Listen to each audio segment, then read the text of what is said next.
Hi, my name is Claire Geitner, and I'm a junior majoring in Classics and European Studies. My case contains the first volume of William Turner's A New Herbal, written in 1551, which is an early example of disseminating scholarly botanical knowledge in a vernacular.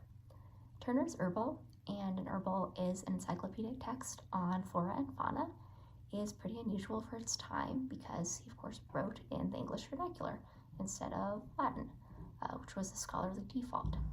A New Herbal may in fact be the first English language herbal ever written, and because of this text, as well as his other works on flowers, plants, and their medicinal properties, William Turner is known as the father of English botany.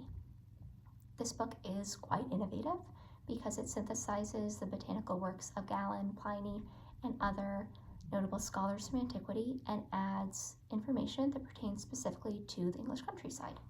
So in one entry on wormwood, for example, which is emblematic of his other entries, Turner includes both the established knowledge from the classical corpus along with his practical knowledge of English botany.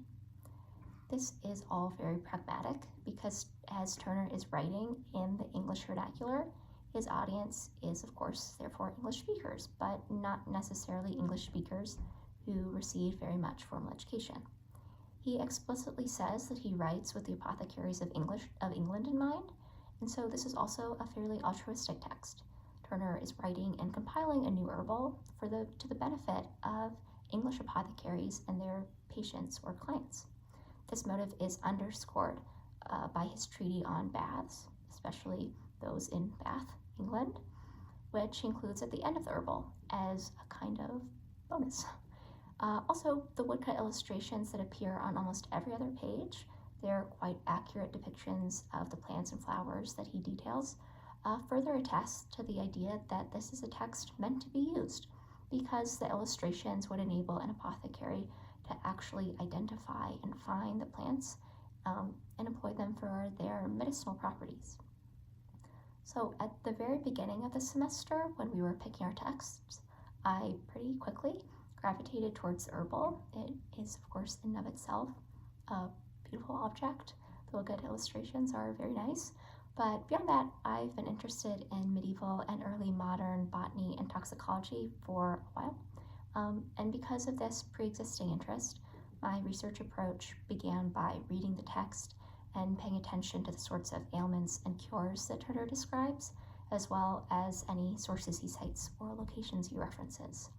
And this allowed me to start to see trends in the text before moving on to learning more about William Turner himself, his other works, and ambient herbals and botany.